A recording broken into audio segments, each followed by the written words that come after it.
trailer wasn't bad for him. He flew right through the base. Yeah, I got that slab, boy. I got no slab now. No slab this time. But the basic trailer wasn't all that.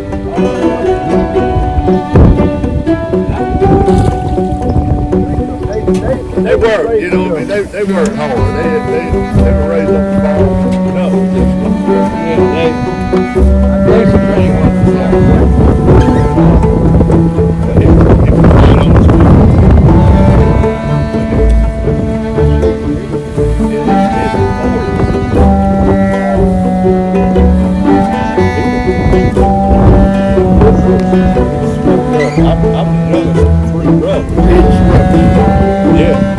Yeah, he smoked cigarettes all the time.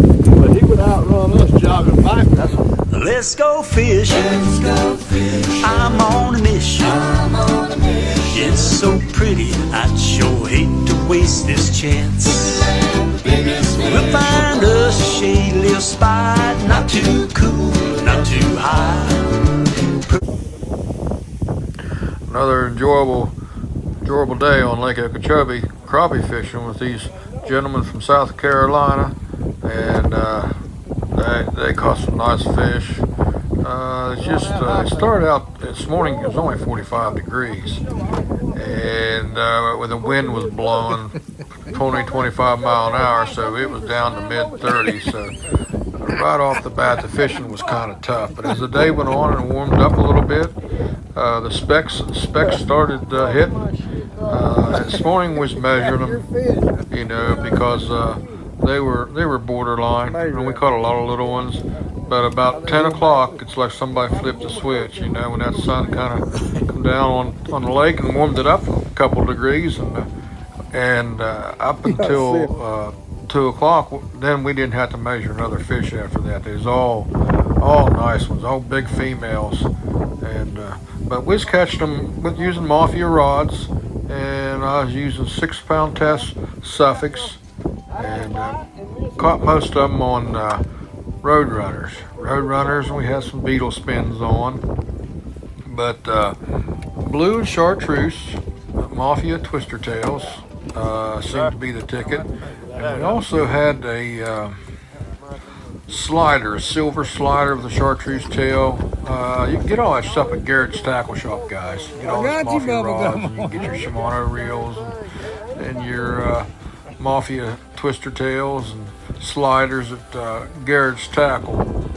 But my goodness gracious, the wind really blew. I mean, I was having a hard time controlling the boat because we was trolling the whole time and covering. You had to cover some territory to get the fish. I mean, it wasn't sitting in one spot. But Jason and Pat there, they had a good time. I mean, the fishing was really good in the afternoon. But we'd seen the alligators and the birds and stuff. They weren't moving around even in the afternoon. They were cold. They were in survival mode, you know. Yeah, I'm surprisingly we seen some big alligators. Seen some pretty good sized alligators. And, yeah, you could tell they didn't like that cold weather. They were curled up on the bank getting that old afternoon sun. You could see they went on the east side of the bank where that sun was going down and to get that heat. But yeah, even we didn't take the clothes off the biggest part of the day because it was chilly.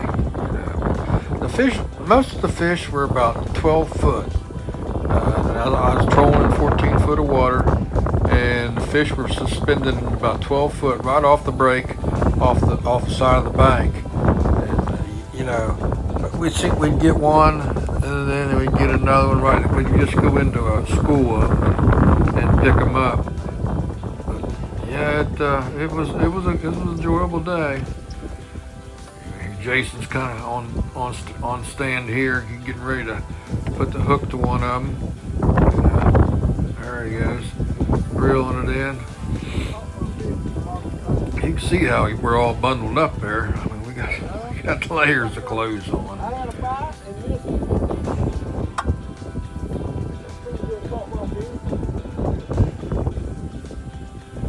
wasn't a cloud in the sky though. It was a bluebird sky, and the moon's just right, guys. The big females are moving in and out of the lake, and like I said, once that sun warmed that water up about 4 or 5 degrees, they showed themselves. I mean, we really knocked them there in the afternoon.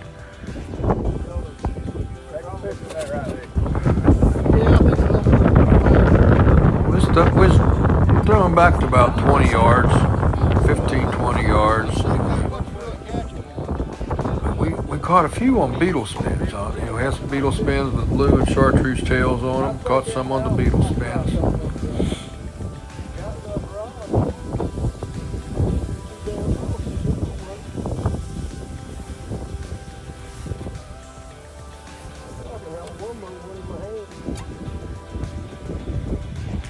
These fellas, he works on Jason. He works in planting trees in South Carolina or Florence, I think. They're up around Florence. He plants trees and grinds trees out and replants pine trees and stays pretty busy.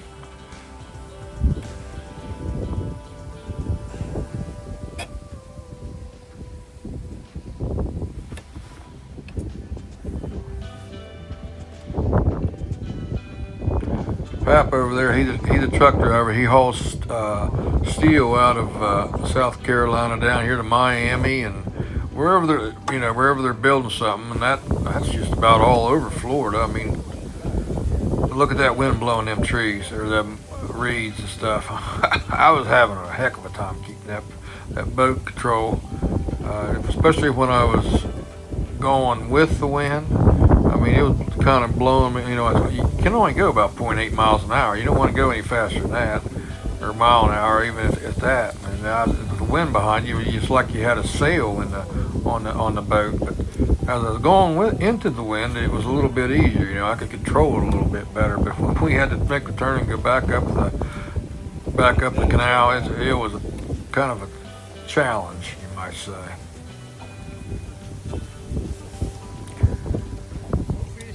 Here you go, Liam.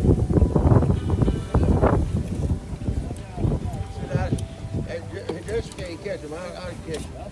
That was mine. We found a sweet spot there in the canal, and we just kept going back and forth, going circles around and around, same spot. These two old boys was watching us, and they kind of pulled in there with their boat and blocked us. Right there they are. They blocked us from going over there. There's a hump right there, and the fish were on top of that hump. And every time we'd go by, we'd catch 1 or 2 fish. And they were sitting over on the other side watching us, and they come over there and kind of blocked us where we couldn't get into it anymore. But they really didn't know what they was doing. They was throwing their floats out in the middle of the canal. But they kind of put the hammer on us there for a little bit, but they weren't there long, and we started doing it again, catching fish.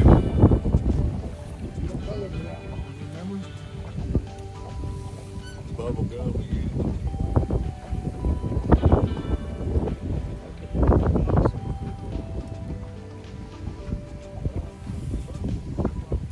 I seen another freshwater otter.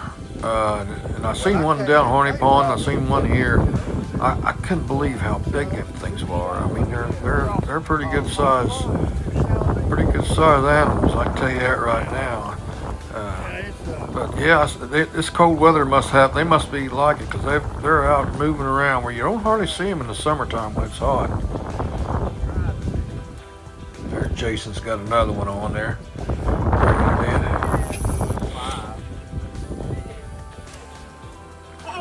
That one was on a white and chartreuse mafia twister tail.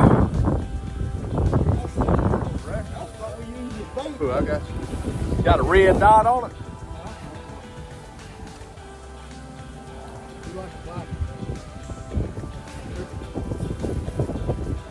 Yeah, for the brim, when whatever they bed and stuff. This is when we really start getting into them. It was a little bit later in the morning, About a little after 12. Old Pap there, he started catching some slabs. Now I'm telling you, he was like an old steam engine. He got off to a slow start, but I'm telling you, once they got the pressure up on that engine, he was dragging them in. Now he ended up catching 20 of them within about an hour. You know, he never caught any hardly this morning, but then he got his mojo, you might say, and he started bringing them in now. And we didn't have. About every one that he caught, we did not have to measure. I mean, they were all that big. Some of them were close to 1.5 pounds. Big old females, like a full moon's coming up. They're getting ready to come in there and do their thing.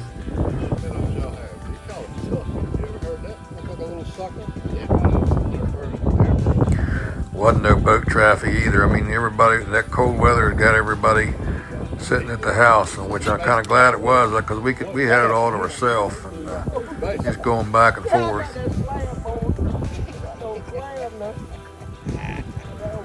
This one here is about almost 13 inches long, and he caught, I know, 10 that big. You know, he caught some daddies. They worked, you know. I mean, they worked hard. They were raised on the farm. Gut was easy. Yeah, basic training wasn't Yes, sir. Another enjoyable day on Lake Okeechobee, guys. You want to do this, give me a call. You know, Captain Robin Clay, call the shop, Garrett's Tackle Shop, and ask for me, and we'll go fishing. My number is 304-398-5215 if you want to come down here and spec fish, or you want to bass fish. Yeah, when it's real cold like this, you're better off to go in the afternoon. Go out about 1 o'clock and fish till even noon, fish till 5, because the cold weather does kind of have an effect on the fish.